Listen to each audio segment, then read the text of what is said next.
جوانی کی دہلیز اور فطری سکون دین اسلام انسانی زندگی کے تمام تقاضے بخوبی پورا کرتا ہے، بلکہ زندگی کے تمام عمر کے لیے پاکیزہ اصول اور فطری نظام پیش کرتا ہے۔ اللہ تعالیٰ حق بات کہنے سے نہیں شرماتا۔ اس نے ہمیں اپنے پیغمبر کے ذریعے زندگی کی چھوٹی سے چھوٹی اور بڑی سے بڑی بات بتلا دی۔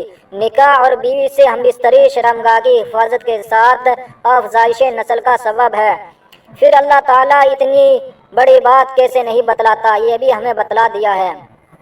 آج ہم جس دور سے گزر رہے ہیں اس میں برائی، فیشن اور بے حیائی عام سی بات ہو گئی ہے۔ اللہ نے ہمیں کفر و جلالت سے نجات دے کر ایمان و ہدایت کی توفیق بخشی ہے۔ ہمیں ہمیشہ اپنا قدم بڑھانے سے پہلے سوچنا ہے کہ کہیں کوئی غلطی تو نہیں ہو رہی ہے۔ ہر قدم پھونک پھونک کر اٹھانا ہے۔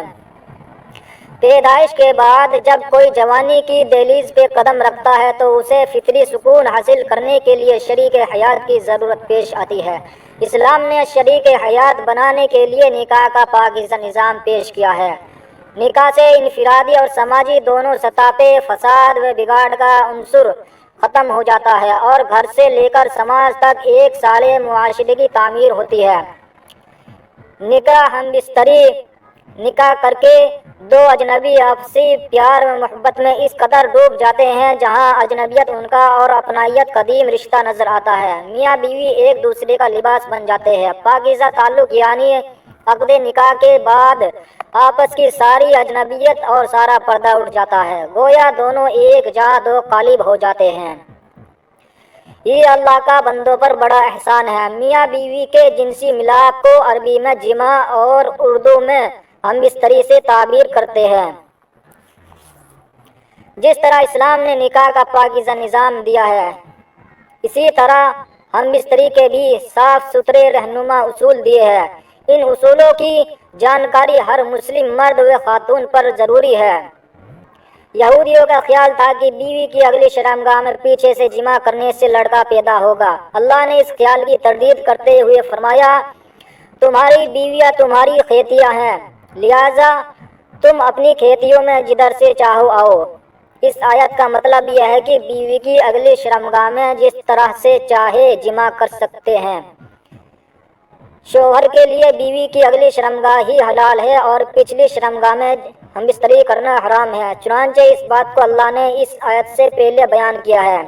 اللہ کا فرمان ہے، آپ سے حیض پیریڈ کے بارے میں سوال کرتے ہیں، کہہ دیجیے کہ وہ گندگی ہے۔ حالت حیض میں عورتوں سے الگ رہو اور جب تک وہ پاک نہ ہو جائے ان کے قریب نہ جاؤ۔ ہاں، جب وہ پاک ہو جائے تو ان کے پاس جاؤ جہاں سے اللہ نے تمہیں اجازت دی ہے۔ اللہ توبہ کرنے والوں کو اور پاک رہنے والوں کو پسند فرماتا ہے۔ یہاں پر اللہ حکم دے رہا ہے کہ حیض کی حالت میں بیوی سے ہم بستری نہ کرو، اور جب حیض سے پاک ہو کر غسل کر لے تو اس کے ساتھ اس جگہ سے ہم بستری جمع کرو جس جگہ جمع کرنے کی اجازت دی ہے۔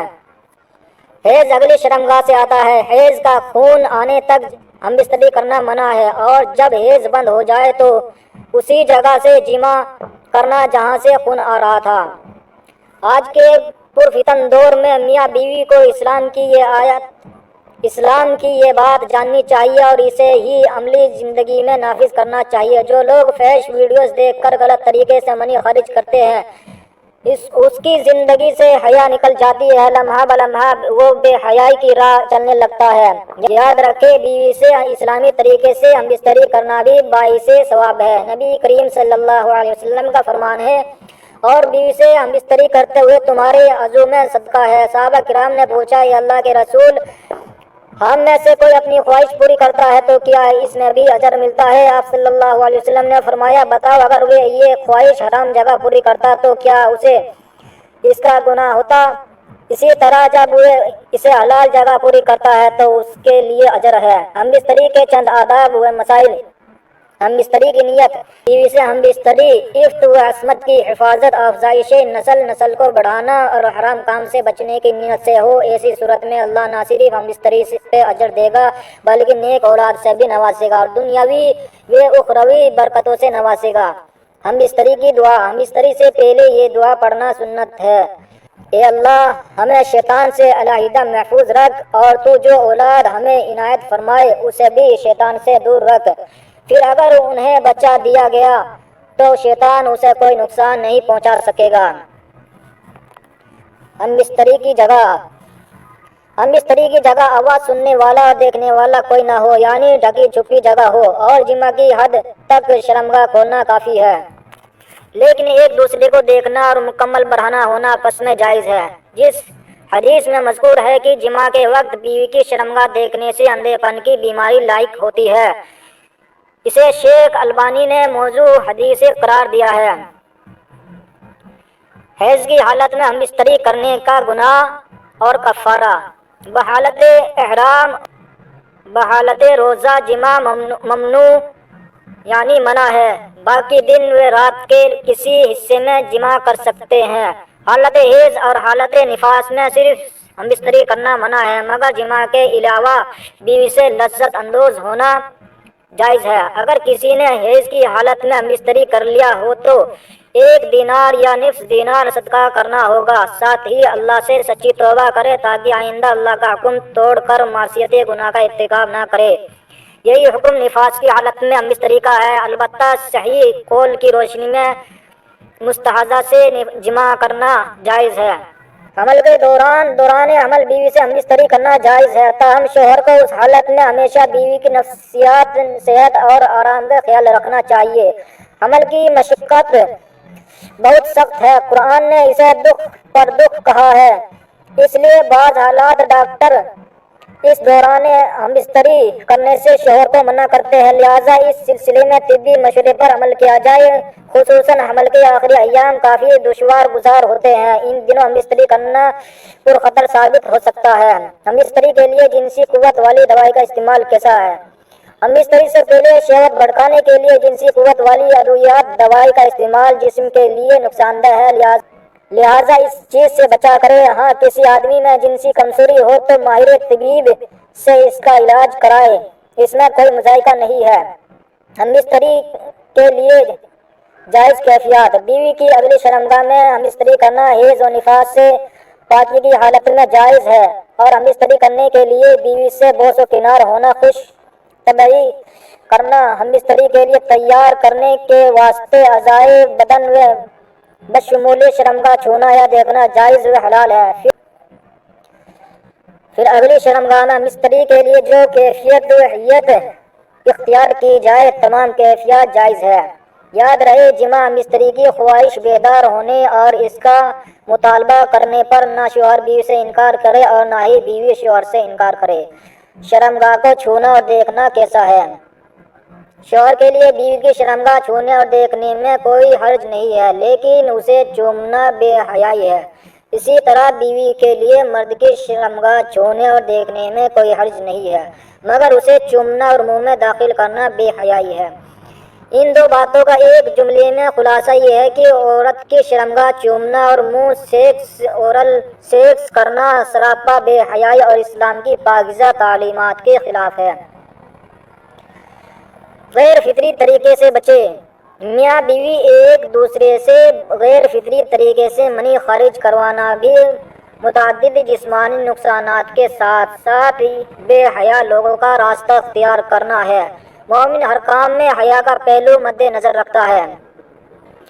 عورت کی پچھلی شرمگاہ میں ہم بستری کرنے کا گناہ: نبی کریم صلی اللہ علیہ وسلم کا فرمان ہے کہ جو شخص اپنی بیوی کی پچھلی شرمگاہ میں ہم بستری کرتا ہے وہ ملعون لعنتی ہے، لہٰذا کوئی مسلمان لعنتی کام کر کے خود کو کیر الہی کا سزاوار نہ بنائے۔ کسی سے ایسا گھناؤنا کام سرزد ہو گیا ہو تو وہ فوراً اللہ سے توبہ کر کے گناہ معاف کرا لے۔ جہاں تک لوگوں کا یہ خیال کرنا کہ بیوی کی پچھلی شرمگاہ میں ہم بستری سے نکاح باطل ہو جاتا ہے، سو ایسی بات کی کوئی حقیقت نہیں ہے۔ پھر سے ہم بستری کیسے کریں؟ ایک ہی رات میں دوبارہ ہم بستری کرنا: پھر سے ہم بستری کرنے سے پہلے ایک ہی رات میں دوبارہ ہم بستری کرنے سے پہلے اگر میسر ہو تو غسل کر لیا جائے یا وضو کر لیا جائے، بغیر وضو کے بھی دوبارہ ہم بستری کر سکتے ہیں۔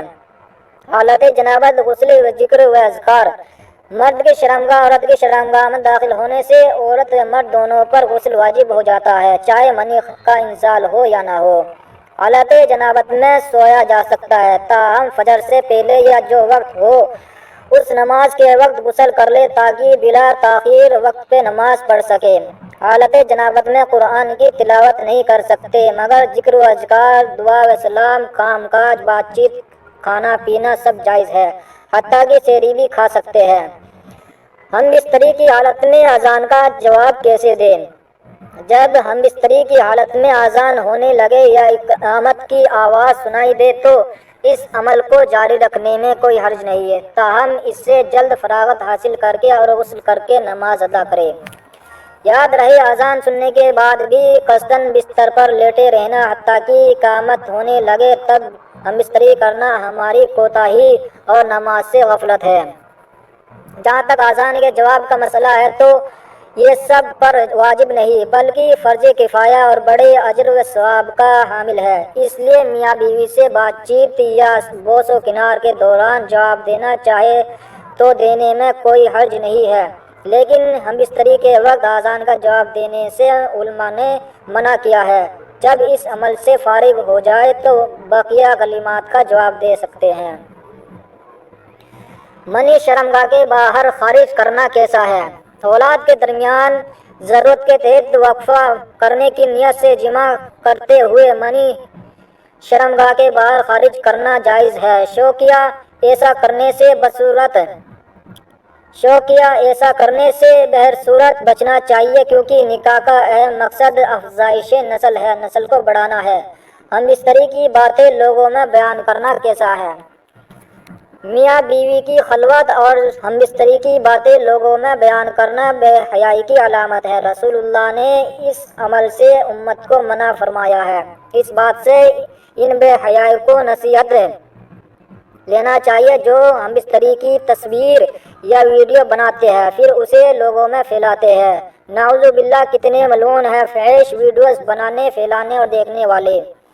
نبی کریم صلی اللہ علیہ وسلم کا فرمان ہے، میری تمام امت کو معاف کر دیا جائے گا مگر جو اعلانیہ گناہ کرتے ہیں۔